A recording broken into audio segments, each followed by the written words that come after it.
नमस्कार दोस्तों, बहुत बहुत स्वागत है आप सबका एक बार फिर से हमारे YouTube चैनल एस्ट्रो नॉलेज में। दोस्तों, आज के इस वीडियो में हम एक 30 वर्ष युवक की कुंडली का विश्लेषण करने जा रहे हैं, जिन्होंने अपने बर्थ डिटेल्स मेरे साथ शेयर किए हैं और एस्ट्रोलॉजी के माध्यम से ये अपने जीवन से जुड़े हुए कुछ प्रश्नों के उत्तर जानना चाहते हैं और साथ ही साथ चाहते हैं कि मैं इनकी कुंडली का पूर्ण विश्लेषण करूं। दोस्तों, आगे बढ़ने से पहले हर बार की तरह आप सबसे निवेदन है, यदि अभी तक आपने हमारे YouTube चैनल एस्ट्रो नॉलेज को सब्सक्राइब नहीं किया है तो आप प्लीज इसे सब्सक्राइब कर दें और बेल आइकन को दबाना ना भूलें। साथ ही साथ दोस्तों, यदि आप सब भी इस प्रकार अपनी कुंडली का विश्लेषण करवाना चाहते हैं या फिर मुझसे संपर्क करना चाहते हैं तो स्क्रीन के ऊपर फ्लैश हो रहे व्हाट्सएप नंबर के ऊपर आप मुझसे संपर्क कर सकते हैं और ज्यादा जानकारी के लिए आप नीचे डिस्क्रिप्शन बॉक्स को भी चेक कर सकते हैं।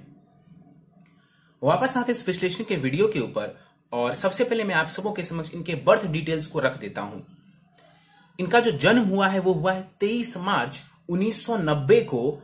जन्म का समय है सुबह 5:05 और जन्म का स्थान है गुजरात।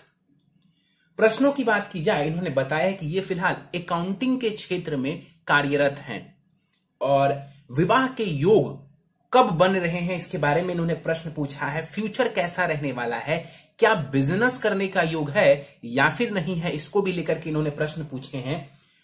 और कुंडली में कौन कौन से योग बन रहे हैं, व्यापार करना कब से प्रारंभ करें, इसके बारे में भी ये जानना चाहते हैं। इनके सभी प्रश्नों का हम उत्तर देंगे एक एक करके, लेकिन सबसे पहले इनकी लग्न कुंडली की तरफ चलते हैं जो कि हमारे समक्ष है। और इनकी लग्न कुंडली प्रारंभ होती है यहां पर 11 नंबर से।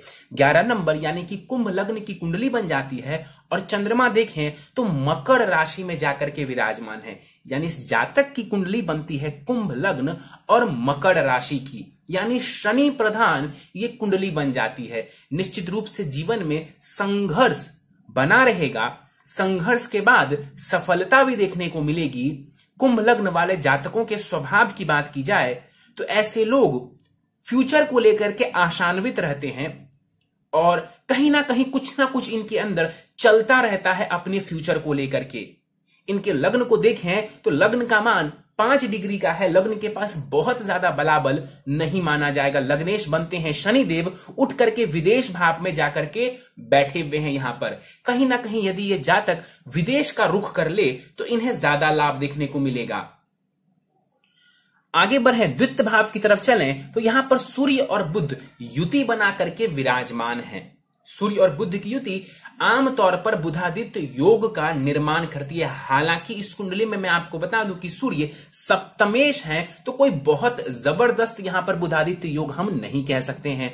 वहीं बुध की बात कर ली जाए तो बुध यहां पर अपनी नीच की राशि मीन में बैठे हुए हैं। यहां पर बुध नीच राशि में बैठे हुए हैं और अस्त के भी हैं, तो बहुत ज्यादा बल बुध के पास नहीं माना जाएगा। दृष्टि का बल पूरी तरह से यहां पर बुध के पास खत्म हो जाएगा। लेकिन बुध एक ऐसा ग्रह है जो अस्त होने के बावजूद बाकी ग्रहों की अपेक्षा में कुछ हद तक ये रिजल्ट्स देते हैं। बुध को देख लिया जाए, इस कुंडली में बुध कौन है तो वो पंचमेश है और वो अष्टमेश है, यानी कि शिक्षा, संतान, प्रेम भाव के स्वामी ग्रह हैं और साथ ही साथ ससुराल पक्ष भाव के भी स्वामी ग्रह बनते हैं। धन भाव में जाकर के बैठे हुए हैं बुध।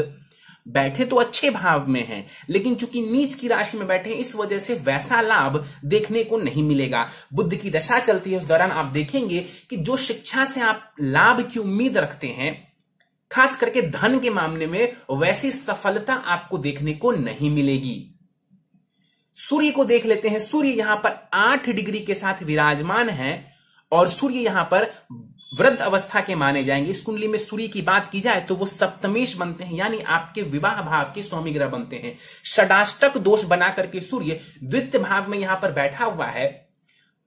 निश्चित रूप से कहीं ना कहीं विवाह के बाद धन की प्राप्ति यहां पर बैठा हुआ सूर्य आपको करवाने वाला है। या तो पत्नी वर्किंग हो या विवाह के बाद आपको धन की स्थिति बेहतर रूप से देखने को मिले। जब कुंडली मिलान करवाएं विवाह से पूर्व तो कहीं ना कहीं अपनी पत्नी की कुंडली में उनकी आयु का ध्यान रखें, यानी कि उनकी आयु को एक बार देख लें। यहां पर बैठे हुए हैं द्वितीय भाव में सूर्य। द्वितीय भाव में बैठ करके सूर्य धन तो देंगे लेकिन वाणी को उग्र कर देंगे। कई बार आप सामने वाले को कुछ कटु शब्द कह सकते हैं, इसका आपको ध्यान रखने की आवश्यकता है। अपनी वाणी को ओजमय बनाएं, अपनी वाणी को प्रभावशाली बनाने का प्रयास करें। सूर्य की दृष्टि पड़ेगी अष्टम भाव के ऊपर। यहां पर दृष्टि डाल करके सूर्य अपनी दशा अंतर्दशा में स्वास्थ्य की थोड़ी परेशानी दे सकते हैं, इसलिए स्वास्थ्य का भी ध्यान रखने की आवश्यकता है। गुरु को देख लेते हैं। गुरु कुंडली के पंचम भाव में विराजमान है। 8 डिग्री का गुरु कुमार अवस्था का यहां पर बैठा हुआ है पंचम भाव में। अब देखिए, पंचम भाव में गुरु अकेले हैं तो भावनाश करेंगे। भावनाश की अवस्था में यहां पर संतान संबंधित थोड़ी परेशानी देखने को मिल सकती है। गुरु यहां पर बैठे हुए हैं। इस कुंडली में गुरु कौन है? तो वो धनेश है और लाभेश है, यानी कि कुंभ लग्न की कुंडली में जो धन का डिपार्टमेंट है वो पूर्ण रूप से गुरु के हाथों में है। और वो गुरु त्रिकोण में आकर के बैठे हुए हैं और बुध के साथ तात्कालिक मैत्री में भी हैं और राशि परिवर्तन भी हो रहा है बुध और गुरु के बीच में। समझिए, गुरु का कुंडली के त्रिकोण में आकर के बैठना बढ़िया है आपके धन के लिए। निश्चित रूप से यहां पर गुरु का आकर के बैठना बढ़िया है धन के लिए। गुरु की दशा चलेगी, आप मेहनत करिए, गुरु आपको कुछ दे या ना दे, धन आपको जरूर देने वाले होंगे गुरु। यहां पर भावनाश वाली जो बात है वो सिर्फ और सिर्फ संतान के लिए लागू होगी। संतान संबंधित परेशानी यहां पर बैठा हुआ गुरु खड़ी करेंगे, क्योंकि यहां पर कारको भावनाशाय वाली स्थिति लागू हो जाएगी। गुरु की दृष्टि पड़ेगी कुंडली के नवम भाव के ऊपर, भाग्य भाव के ऊपर गुरु की दृष्टि पड़ेगी, शत्रु दृष्टि पड़ेगी, लेकिन फिर भी मैं आपको बोलूंगा कोई नुकसान आपको गुरु नहीं करेंगे। देर सवेर आपको आपके भाग्य का साथ गुरु दिलवाने वाले होंगे। गुरु की दृष्टि लाभ स्थान के ऊपर पड़ेगी, अपने घर को देखेंगे, अपनी राशि को गुरु देखेंगे। ज्ञान से आप धन का लाभ अर्जित कर पाएंगे। अपने ज्ञान से, अपनी बुद्धि से आप धन का लाभ अर्जित करेंगे। और गुरु की दृष्टि लग्न के ऊपर पड़ेगी। यहां पर दृष्टि डाल करके गुरु आपको ज्ञान प्राप्ति में मदद करेंगे, आपको समझदार बनाने का कार्य करेंगे। तो गुरु यहां पर जो बैठा हुआ है वो संतान सुख के लिए अच्छा नहीं कहा जा सकता है, लेकिन बाकी सभी चीजों में यहां पर बैठा हुआ गुरु आपको लाभ करवाएगा। आगे बढ़ जाएं, केतु के ऊपर चलते हैं। 21 डिग्री का केतु छठे भाव में बैठा हुआ है। अब देखिए, छठे भाव में केतु कारक हो जाते हैं। अब चंद्रमा की राशि में यहां पर केतु बैठे हुए हैं, तो सबसे इंपॉर्टेंट यह है कि चंद्रमा कहां बैठा हुआ है। अब चंद्रमा को देखें तो चंद्रमा खुद 12वें भाव में ग्रहण और विष दोष में यहां पर विराजमान है। तो जबरदस्त स्थिति यहां पर केतु की हम नहीं कह सकते, लेकिन फिर भी केतु की दशांतर दशा चलती है। उस दौरान कंपटीशन में आप सफलता प्राप्त कर सकते हैं। अब चंद्रमा की प्लेसमेंट बहुत बढ़िया नहीं है तो आसानी से आप सफलता नहीं प्राप्त कर पाएंगे। संघर्ष के बाद आपको सफलता देखने को मिलेगी, लेकिन संघर्ष करेंगे तो सफलता मिल जाएगी। शत्रुओं के ऊपर विजय प्राप्ति करवाएगा यहां पर बैठा हुआ केतु आपको। केतु की दृष्टि दसम भाव के ऊपर पड़ेगी। दसम भाव के ऊपर दृष्टि डाल करके केतु करियर में उतार चढ़ाव देंगे। उच्च की दृष्टि है तो केतु की दशा में हो सकता है करियर में एक बदलाव आए और वो बदलाव आपके लिए बढ़िया रहे। केतु की दृष्टि विदेश और खर्च भाव के ऊपर जा रही है। विदेश की यात्राएं और धन का व्यय ये केतु करवाने वाले होंगे। चंद्रमा को केतु देखेगा, मन को परेशान करने वाला होगा। केतु की दृष्टि द्वितीय भाव के ऊपर पड़ेगी। अब देखिए, चंद्रमा को भी देखा केतु ने ऑलरेडी। राहु और शनि चंद्रमा के साथ बैठ करके चंद्रमा यानी आपके मन को पीड़ित कर रहा है। अब और देखिए तो सूर्य के ऊपर भी इस केतु की दृष्टि है, यानी आपके आत्मविश्वास को भी ये केतु प्रभावित कर रहे हैं। तो ये स्थिति बहुत बढ़िया नहीं कही जाएगी कि केतु आपके चंद्रमा को भी देख रहा है और आपके सूर्य को भी देख रहा है, जिस वजह से ये कहीं ना कहीं आपके आत्मविश्वास और आपके मन दोनों को प्रभावित कर रहा है और माता पिता से संबंधित सुखों में भी ये परेशानी खड़ी कर सकते हैं। 21 डिग्री का केतु है यहां पर। बलाबल की बात की जाए तो 50% का बलाबल यहां पर केतु के पास मौजूद होगा। आगे बढ़ते हैं, सीधे हम चलते हैं कुंडली के 12वें भाव की तरफ। 5 ग्रह युति बनाकर के 12वें भाव में बैठे हुए हैं। कुछ योग एवं बहुत सारे दोष यहां पर बन रहे हैं। ध्यान से इस बात को सुनिएगा। शुक्र और चंद्रमा युति बनाकर बैठे हुए हैं। कहीं ना कहीं ये जो योग है ये धन देने वाला होगा, खास करके विदेश में। शुक्र और राहु की युति कहीं ना कहीं चरित्र को कई बार कमजोर कर देती है, इसलिए आपको इस बात का ध्यान रखने की आवश्यकता है। चंद्रमा राहु की युति हम सभी को पता है कि ग्रहण दोष का निर्माण करती है और चंद्रमा शनि की युति विष दोष का निर्माण करती है। मंगल और चंद्रमा की युति चंद्र मंगल लक्ष्मी योग का निर्माण करती है। मंगल और राहु की युति अंगारक दोष का निर्माण यहां पर करती है और शनि और चंद्रमा का विष दोष भी यहां पर बन रहा है। तो कहने का मतलब है कई सारे दोष एवं योग यहां पर बन रहे हैं। अब इसका निष्कर्ष क्या है यहां पर देखिए, लग्नेश शनि विदेश भाव में, चतुर्थ भाव के जो स्वामी ग्रह, जो मकान सुख होता है, वाहन सुख होता है, उसके भाव के स्वामी ग्रह विदेश भाव में शुक्र, भाग्य शुक्र विदेश भाव में, निश्चित रूप से आपका जो भाग्य है वो विदेश में है। अगर विदेश में नहीं है तो आपके जन्म स्थान में तो बिल्कुल नहीं है। संभव हो तो अपने जन्म स्थान से दूर जाने का प्रयास करें, संभव हो तो विदेश निकल जाएं, आपको बढ़िया लाभ देखने को मिलेगा। ऊपर से और देखिए तो यहां पर राहु बैठे हुए हैं और राहु को घर से दूर जाना, विदेश जाना बहुत बढ़िया लगता है। तो यदि आप विदेश जाएंगे तो आपका भाग्य आपका ज्यादा सहयोग करेगा। चंद्रमा की बात करते हैं। चंद्रमा यहां पर कई सारे दोष में है।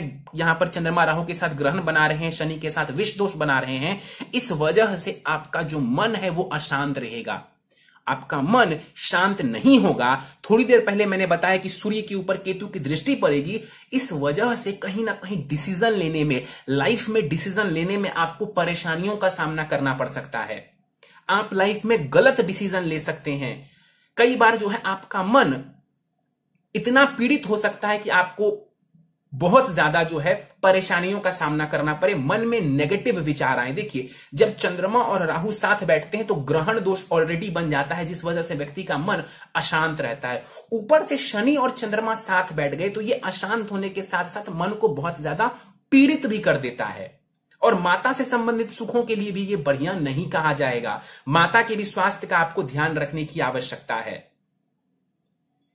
और यहां पर बैठा हुआ जो चंद्रमा है वो आपके कंसंट्रेशन लेवल को बहुत ही ज्यादा खराब करने वाला होगा।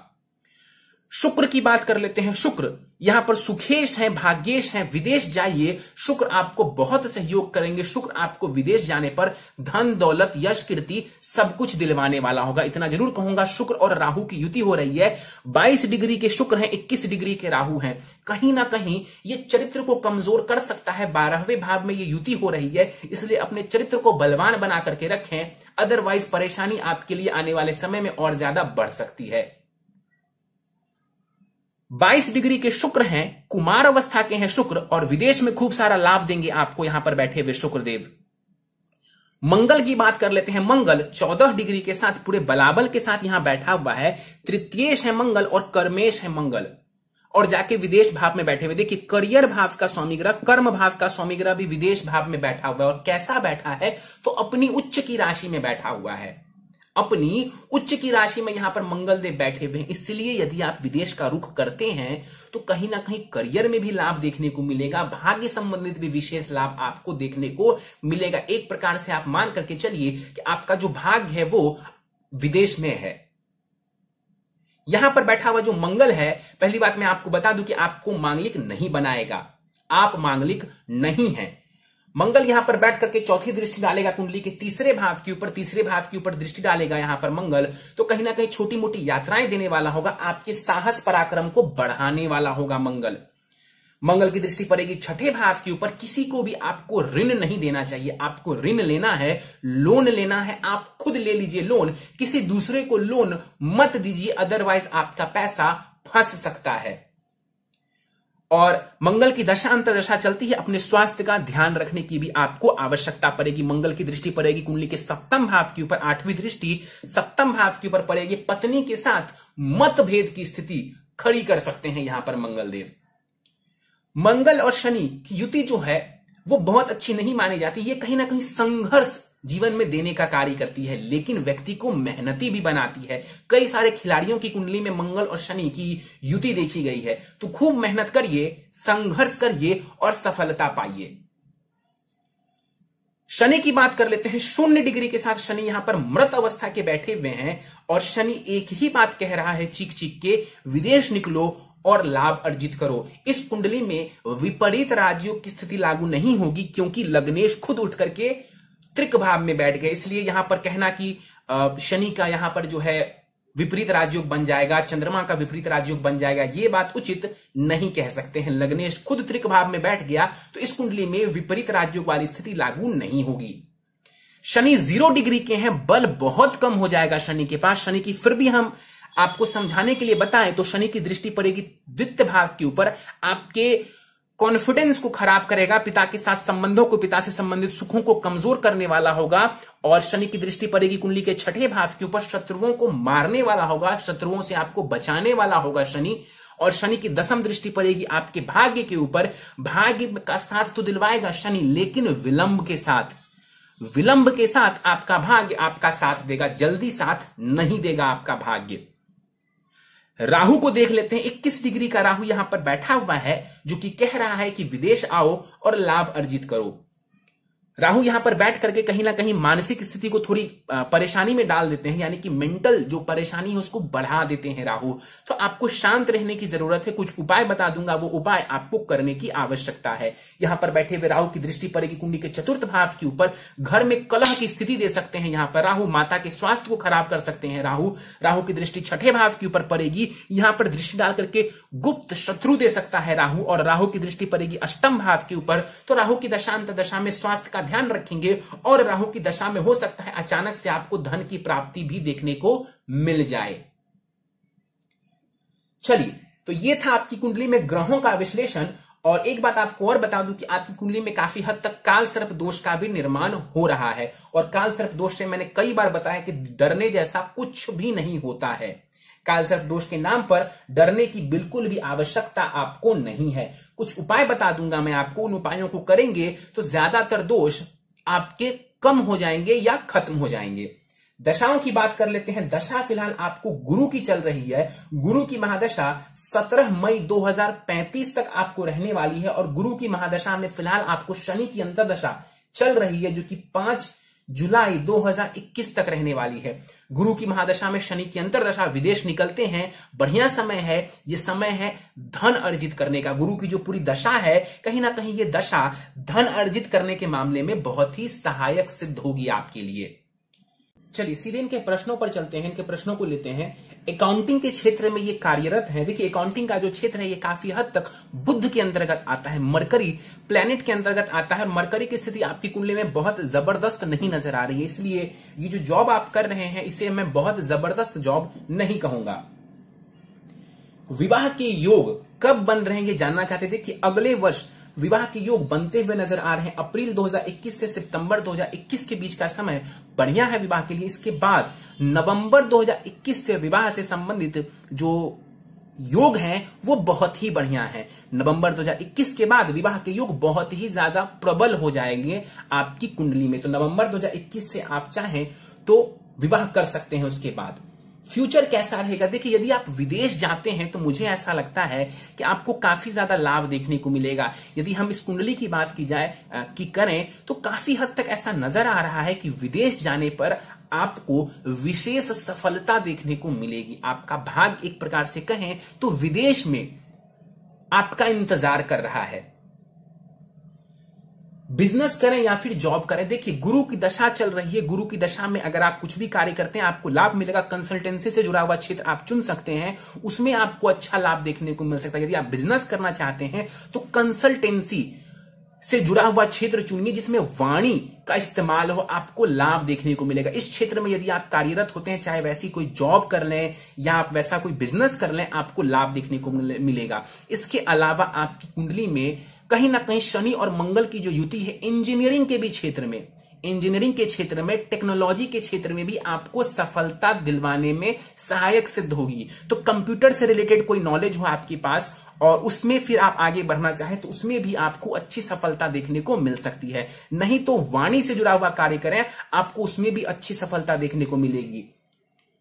कुंडली में योग की बात की जाए तो कुंडली में चंद्र मंगल लक्ष्मी योग नजर आ रहा है। चंद्रमा और मंगल की युति लक्ष्मी योग का निर्माण कर रही है। गुरु यहां पर त्रिकोण में आकर के बैठा हुआ है, धन के लिए भी इसे मैं अच्छा मानता हूं। सूर्य बुध की युति एक प्रकार से यहां पर बुध आदित्य योग का निर्माण करती है। और शुक्र और चंद्रमा की युति, जैसा कि मैंने बताया कि ये धन देने का काम करती है। मंगल और चंद्रमा का जो युति है ये भी धन देने का कार्य करती है। और शुक्र और चंद्रमा की युति भी धन देने का कार्य करती है, जो धन आपको विदेश जाने पर मिल जाएगा। जानना चाहते हैं कि व्यापार कब करें? देखिए, व्यापार कब करें इस बात का जो जवाब है मैं यही दूंगा कि अभी समय चल रहा है, लेकिन जब शनि का गोचर आपके लग्न में होगा, यानी कि 2022 में जब शनि कुंभ राशि में आ जाएंगे उसके बाद कहीं ना कहीं यदि आप चाहें अपने करियर में बदलाव करना, कोई नया व्यापार शुरू करना, तो वो समय आपके लिए उचित रहेगा 2022 में जब शनि कुंभ राशि में चले जाएंगे तब। चलिए उपाय पर जाने से पहले इनकी नवमांश कुंडली मेरे समक्ष है और नवमांश कुंडली के कुछ पॉइंट्स मैंने समझा देता हूं। देखिए नवमांश कुंडली में गुरु अपनी मूल त्रिकोण राशि में जाकर के बैठ रहे हैं धनु में, यानी कि गुरु बेहतर हो रहा है और धन भाव में जाकर के बैठा हुआ, यानी गुरु की दशा जैसा मैंने आपको कहा कि धन के मामले में बहुत ही बढ़िया है। इसका मतलब नवमांश कुंडली भी इस बात को कंफर्म कर रही है कि यदि आप मेहनत करें तो गुरु की दशा आपको धन देने वाला होगा। शनि वर्गोत्तमी है, शनि मकर राशि में ही विराजमान है, तो शनि के पास भी बलाबल जो है वो बढ़िया हो जाएगा। आप मेहनत करेंगे, शनि आपको अच्छा खासा लाभ दिलवाने वाले हैं। इसके अलावा बात कर लिया जाए तो शुक्र और राहु की युति कुंडली के नवमांश चार्ट में भी हो रही है। इस वजह से कहीं ना कहीं आपको अपने चरित्र का विशेष ध्यान रखने की आवश्यकता है, नहीं तो वैवाहिक जीवन में परेशानियों का सामना आपको करना पड़ सकता है। मंगल आपके 7वें भाव में जाकर के नवमांश कुंडली में बैठा हुआ है, जिस वजह से पत्नी के साथ मतभेद की स्थिति उत्पन्न हो सकती है आपकी। और कुंडली में नवमांश कुंडली के अनुसार भी यदि आप विदेश जाते हैं तो भी आपको लाभ मिलेगा, यानी दोनों कुंडली इस बात को कंफर्म कर रही है कि यदि आप विदेश का रुख करते हैं तो आपको जीवन में अच्छा खासा लाभ देखने को मिल जाएगा। नवमांश कुंडली और लग्न कुंडली दोनों को देखते हुए मैं एक बात की सलाह आपको देना चाहूंगा कि कुंडली मिलान करके ही विवाह के लिए आप आगे बढ़ें। सीधे उपाय के ऊपर चलते हैं। हर सोमवार एवं शनिवार को शिवलिंग के ऊपर जल दूध से अभिषेक करेंगे मृत्युंजय मंत्र से, और शनिवार के दिन उस जल दूध में काले तिल भी मिला करके आपको तब जाकर के शिवलिंग का अभिषेक करना है। नित्य मृत्युंजय मंत्र ओम त्रयंबकम यजामहे सुगंधिम पुष्टिवर्धनम उर्वारुकमिव बंधनान मृत्युर्मुक्षीयमामृतात्। इस मंत्र का 108 बार सुबह और शाम दोनों समय आपको जप करना चाहिए। नित्य ओम ब्रीम बृहस्पति नमः इस मंत्र का भी 108 बार जाप करना चाहिए आपको सुबह के समय में, और हर गुरुवार को मंदिर में जाकर के पीली मिठाइयां आपको भगवान को अर्पित करनी चाहिए। नित्य श्री सूक्तम का पाठ करेंगे, नित्य श्री सूक्तम का पाठ करेंगे। मां लक्ष्मी इससे बहुत जल्दी प्रसन्न होंगी, आपको भाग्य का साथ मिलेगा। और आखिरी उपाय है आपके लिए जो कि सिर्फ और सिर्फ बुधवार को करना है। हर बुधवार मंदिर जाकर के गणेश जी को 21 दूर्वा अर्पित करेंगे उनके चरणों में ओम गंग गणपतये नमः इस मंत्र को बोलते हुए, और दूर्वा अर्पित करने के बाद वहीं पर बैठकर या खड़े होकर के ओम गंग गणपतये नमः मंत्र का 108 बार जाप कर लेंगे। यदि आप इन उपायों को करते हैं, निश्चित रूप से मैं आपको कहता हूं कि आपके जीवन में एक शुभ परिवर्तन देखने को मिलेगा, एक अच्छा बदलाव आपको देखने को मिलेगा और काफी चीजें आपके फेवर में आने लगेंगी। ये जो जितने दोष आपको नजर आ रहे हैं कुंडली के 12वें भाव में, चाहे वो काल सर्प हो, श्रापित हो, विष हो, ग्रहण हो, ये सारे दोष काफी हद तक जो है आपका कुछ भी बिगाड़ नहीं पाएंगे यदि आप इन उपायों को करते हैं तो। अलग अलग आपको पूजा मैंने नहीं दिया है, इसी उपाय को करने से आपकी ज्यादातर परेशानियां खत्म हो जाएंगी। चलिए तो दोस्तों ये था इस 30 वर्षीय युवक की कुंडली का विश्लेषण। मुझे उम्मीद है कि आपको हमारा यह कुंडली विश्लेषण का वीडियो पसंद आया होगा। यदि वीडियो पसंद आया तो आप इसे लाइक करें, शेयर करें। अभी तक आपने हमारा YouTube channel astro knowledge subscribe नहीं किया है तो आप प्लीज इसे सब्सक्राइब कर दें और बेल आइकन को दबाना ना भूलें। साथ ही साथ दोस्तों यदि आप सब भी इसी प्रकार अपनी कुंडली का विश्लेषण करवाना चाहते हैं या फिर मुझसे संपर्क करना चाहते हैं तो स्क्रीन के ऊपर फ्लैश हो रहे व्हाट्सएप नंबर के ऊपर आप मुझसे संपर्क कर सकते हैं, और ज्यादा जानकारी के लिए आप नीचे डिस्क्रिप्शन बॉक्स को भी चेक कर सकते हैं। इस वीडियो में फिलहाल इतना ही दोस्तों, आप सभी का बहुत बहुत धन्यवाद।